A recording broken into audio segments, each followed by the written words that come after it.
Good morning, everyone. Welcome back to Beyond Breakfast. Okay, we're going back to Rav Dessler. So we're talking about Shabbat. There's a famous Sefer called Sefer Yetzirah, and it's one of the oldest texts that Jews believe that we have. There's different people that have been attributed the authorship of it. Some people say it's Avraham Avinu. Some people say it's Adam HaRishon. It doesn't really matter. Bottom line, it's very old. Okay, very, very old stuff. And Sefer Yetzirah, no, I wish I didn't know. I wasn't around then. But it was never really a bestseller. It was something that was a book that was always passed down to a small group of people, usually an intellectual elite, people who are interested in the mystical arts. And it's a book that deals with understanding how God used Hebrew letters to build the universe. The building block Sefer Yetzirah is about the alphabet. It's also about the months. And he speaks about the month of Mar-Cheshvan, right, which is the month that we're in right now. Most people make a mistake and think the word Mar means bitter, but also Mar means raindrops. It's the month where the raindrops begin. It's when we start praying Mashu Ruach Moed Geshem. It's the month where you start having rain, and it's associated more with that. But in the Sefer Yetzirah, he speaks about how each month has a particular sense. It has a particular type of mazal associated with it. There's a particular letters that are associated with each month. And he says that the month of Mar-Cheshvan is associated with the letter Nun and the letter Reish. Now, it doesn't give explanations. This is the way it is. Hamevin, Yavin, and that's it. Too bad. So there's a rabbi who lived in the 18th century, the Pri Tzaddik, Rabbi Tzaddik Kormei Lublin.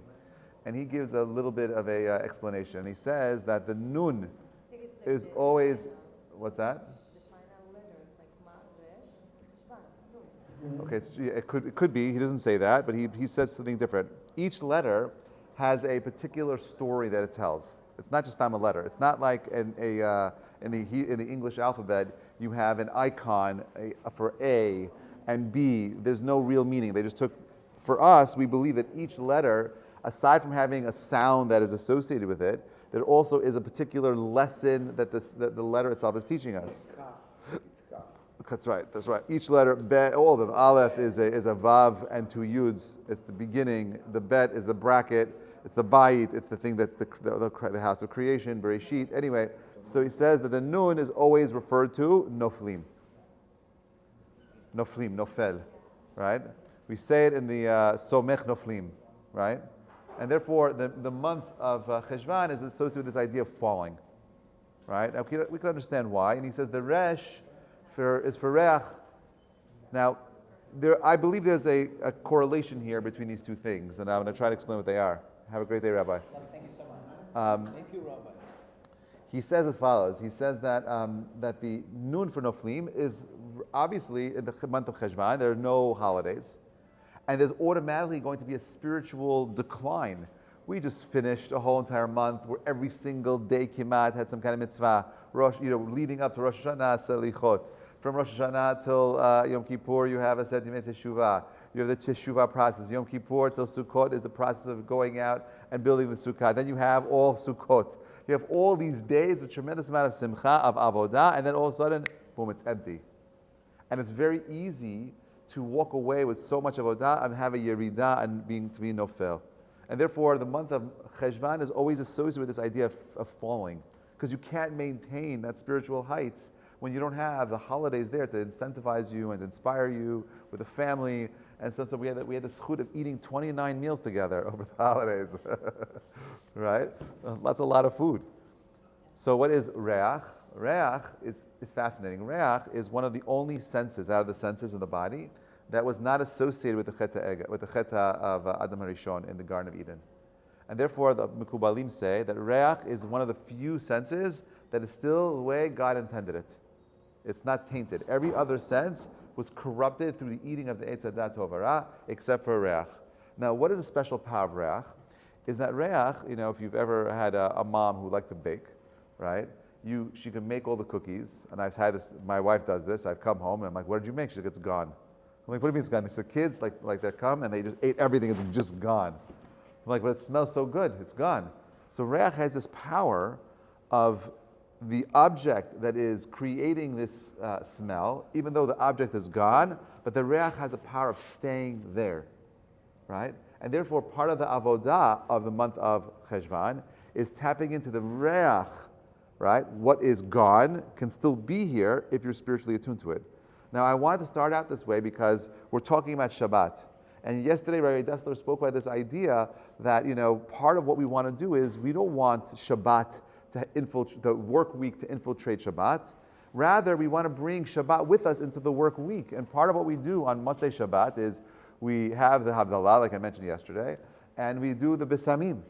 And why are we doing the Besamim? We're hoping to activate that sense of smell, where we're bringing some of the reach of Shabbat with us. Some people have a custom. I had a Rebbe who had the custom that what he would do is he would light the candles of Havdalah and take more candles and light those candles from the Havdalah candle. Since the Havdalah candle is still somewhat, that lighting of the candle has still what we call a smell, a reach of Shabbat, he wants to extend that power of that light and bring it with him into the week. And he keeps lighting candles and he draws out that light of Shabbat with him as a spiritual thing of just having that aura of Shabbat with him. That's what he does. And the idea of smelling, again, is you want to draw out those smells. You want to inspire the neshama on the highest level to draw out the kedusha of Shabbat and bring it with you. So this is what Rav Dessler says. He says the holiness of Shabbat must also infuse our weekday activities. What does that mean? Right? Well, what motivates you every single day? Well, what motivates me is I want to be matzliach. I have my goals. I want to be, I want to do good things. I want to help people.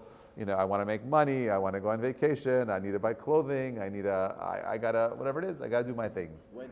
So for me right now, I'm in wedding mode. Bezrat Hashem, in November 17th, that's in 3 weeks and 5 days, we're going to have a wedding. Bezrat Hashem, you're all invited. Please join us. My son's getting married. Kiva. Yeah. Daniel. Yeah.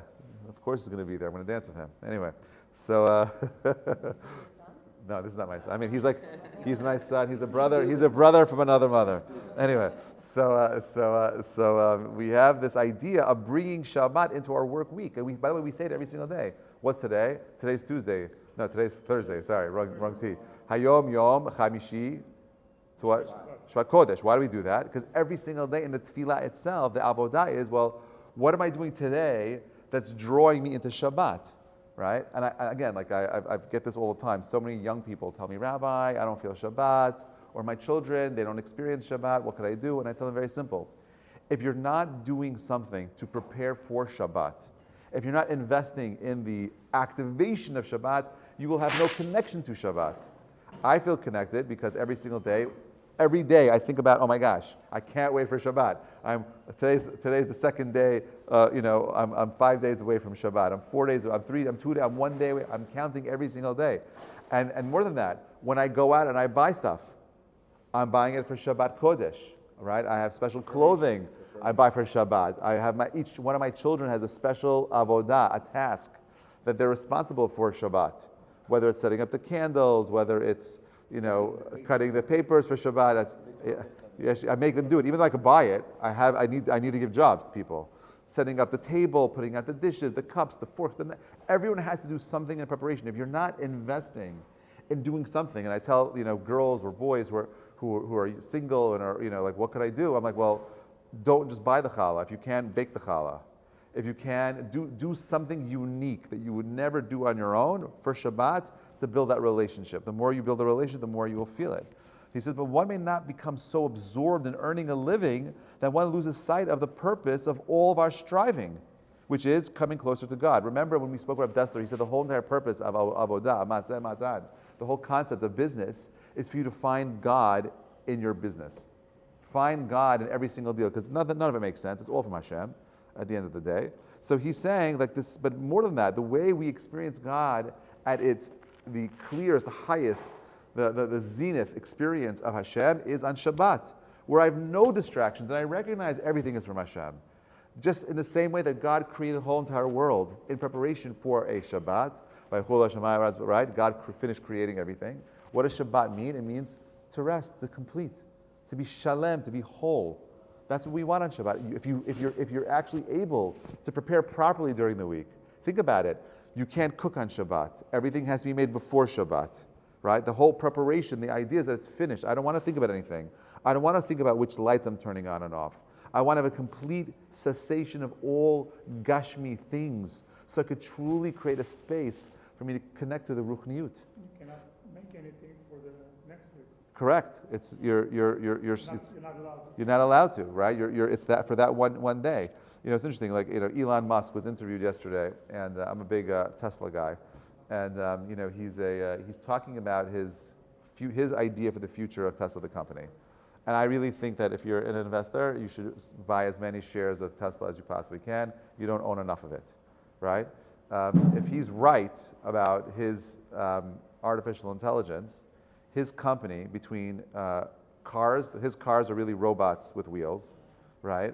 His battery storage units are one of the most fastest things growing. Energy is one of the biggest issues right now in the world. And he's able to double the output of energy through his battery storage, because night and daytime have different types of flow of energy, and he could capture it and save it. And then his Optimus robot, which is built off of the same exact software that the car is. It's the same thing. The car was taught to navigate through the real world. You understand? And therefore, a successful robot could do the same exact thing. So we are going to live in a time where he calls a rapid abundance. We're going to have so much stuff. Because once energy becomes cheap, all products become cheap. All products become cheap, the value of those things become cheaper. You have automation means that I don't have to worry about doing all the hard, heavy lifting things. The robot Bezrat Hashem, I'll have one for the week, one for Shabbat, and I'm just joking, if I have two, it doesn't matter. But you have one, and it does everything for you. Imagine coming home when you're not at work, and the whole house is cleaned every single day. Everything's put away. Everything is naki. The problem is that you're going to give all those tasks to the robot, and your children won't have any connection, and they won't feel any kind of preparation for Shabbat. And that's a problem, right? So I'm convinced that Tesla will win because it's going to create a greater spiritual challenge for us. And that's why I'm buying more shares of Tesla. Anyway. So the test is, do thoughts of our work invade our Shabbat, or does the spirit of Shabbat permeate our week so that the weekday thoughts are automatically excluded as soon as Shabbat enters?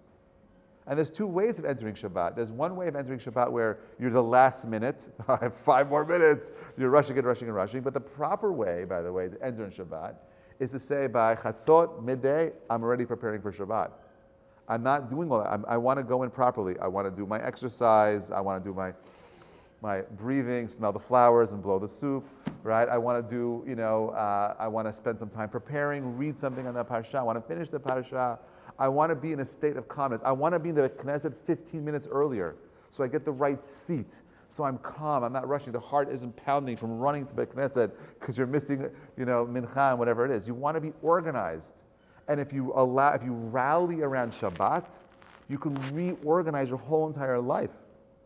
I've said the story before. I used to work on Wall Street, and I had an Italian boss, and Shabbat was getting early, and I needed to explain to him I need to leave early.